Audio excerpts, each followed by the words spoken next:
Every mountain biker should have a set of tools to do some basic maintenance on their bike to make sure it stays on the trails. So even at the basic level, what you need to be able to do at home is run an Allen key over the bike and just give it a general once over for safety. Be able to change the inner and outer gear cables just to keep your bike working in bad conditions, and changing a puncture and replacing the tyres. And to do those jobs, all you really need is a pump, some tyre levers, a decent little multi-tool, preferably with a chain tool on it or a separate chain tool, and a set of cable cutters. However, if you do like tinkering and you want to get a bit more involved, here are 10 tools that really will make your life easier. So, first up, cone spanners. If you're going to be doing any sort of hub service on your bike, it's fairly likely that unless your bike is spanking new, you're going to need some cone spanners to remove the hub axle system off the bike. Even if your bike doesn't have regular cup and cone bearings, you're going to still need these to remove the end caps on the axle to get access to the cartridge bearings. Cone spanners are available in a variety of sizes, so it's a good idea to keep a few of them in your selection. They don't cost an awful lot of money, but they will always come in handy when you least think you're going to need them. And the thing that's so unique about a cone spanner is the actual physical size. You know, they're only about 3mm thick, so in the old days you used to be able to sort of use them against each other for lock nuts, but today it's more about just undoing wheel axles with them. Make sure you keep some of those in your toolkit. Next up is the chain checker. So your transmission obviously wears out a lot when you're using your bike, especially if you ride in muddy and wet conditions. Now, if you replace your chain on a more regular basis than a cassette, you'd often get 2 or 3 chains to one cassette. So obviously that's going to save you a lot of money, but you need to monitor the wear on your chain. So using a chain checker, you put the 2 pins into the chain, and looking at the scale at the top, you can see how worn it is. So with a 10-speed chain, anything up to 0.75 is what you're looking for, and then you want to replace it. With 11 and 12, it's more like 0.5. So a simple little device, you can get these ones from TORQ that have got an adjustable sort of pivoting pin on the end, and you get more simple ones, but they're a really good bit of kit. Keep one of those in your toolkit. Next up, chain pliers. So they might seem like a bit more of a specialist tool, but actually they're very useful for simply removing the master link on a chain. Simply insert them, pulls the 2 links together, split the chain. Why is that useful? Well, for maintaining the chain itself, degreasing it, cleaning it, and also if you're just regularly changing that chain for doing a lot of miles. Of course, when you're rejoining a chain, make sure you do it properly with the correct joining pin or master link. Next up, a Torx Multi-Tool. So traditionally on mountain bikes, the T25 would commonly be used to hold on your disc rotors to the wheels.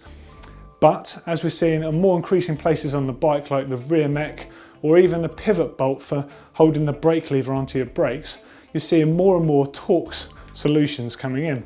And why is that important?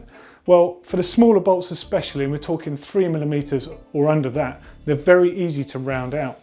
But with a Torx key, you get a much better purchase. Obviously, these things are small, so having a multi-tool with all the sizes on there, that's a no-brainer. Next up, a cassette tool and a chain whip. Why do you need these? Simply for removing the cassette off the bike. So assuming you're going to use those cone spanners and the chain related stuff, you're going to need these to remove the rest of your transmission as well. So the actual cassette tool slides into the cassette, and you hold the cassette still with the chain whip and use either an adjustable spanner, or you can place this in a vise and turn the wheel against it to remove the cassette. Very useful tool. Buy once, never need to buy it again, will always be there. Just make sure you take into account the speed transmission you have. These are available for up to 12 speed or with a lot wider chain for a lower selection of gears. Next up, a bottom bracket removal tool. So removing your bottom bracket is important because that's one of the first things that you're likely to knacker out on your bike, because it suffers at rotation the whole time, or just directly in the line of fire from the front wheel. And removing it and replacing it is a very easy job you can do at home with minimal tools. So this particular one has a full enclosed style device, not the crescent style one, so it's got really good grip on there, and it's actually also got a little wheel on here. So this wheel is for use with the Shimano cranks, where you've got the little cap to preload on there, so you can just preload that, whip it up with a 5mm Allen key, and you're good to go. So make sure you get the one that suits your bike and the style bottom bracket that's in there. You never need another one. Next up, a smaller tool, a valve core remover. These are really useful for obviously replacing the valve core, but also in a situation where you're setting up your bike tubeless, it's really good to actually take the valve out and inject the tubeless solution in through there as well. It's a really simple little tool. Valve cores do bend time to time, perhaps when you're out on the trail and you're in a hurry with a mini pump trying to fettle some air back in there. So worth carrying with you on the trail as well, in addition with a couple of valves. Keep that in your toolkit at home with all your tubeless stuff. Next up, a compressor pump. Gone are those days of struggling trying to set up tubeless tyres with a regular pump or having to waste CO2 cartridges. Get yourself one of these.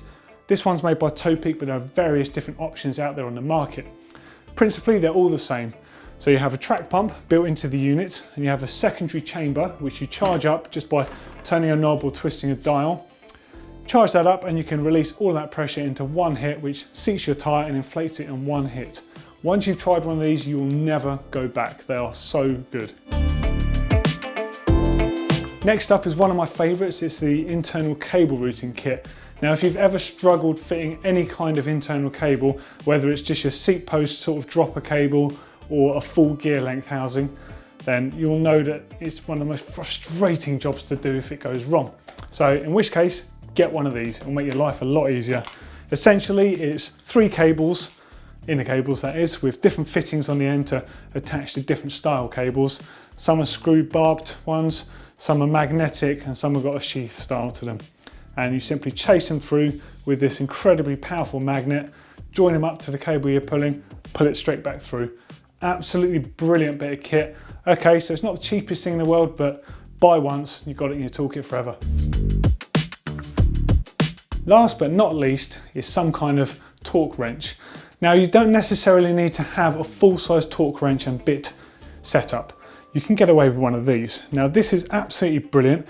It's by TORQ, comes with a number of bits in the store within the handle, and it's got torque settings built into it. So this is what you need to do your major controls. So your bar, your stem clamp, your brake lever control setup, any of those delicate ones. It means you don't need a full setup with a torque wrench, and it means you can make sure you're not going to break anything on your bike. Really useful to have, especially if you've got some lightweight or expensive components on there. Hopefully some of those tools are going to be really useful to you. I'd love to know what tools you can't live without. Let us know in the comments below. Don't forget to click in the middle here to subscribe, because there's a brand new video every single day. And for a video on maintaining Shimano gears, click down here. And for installing a press fit bottom bracket, click over here. Last but not least, if you like the video, give us a thumbs up.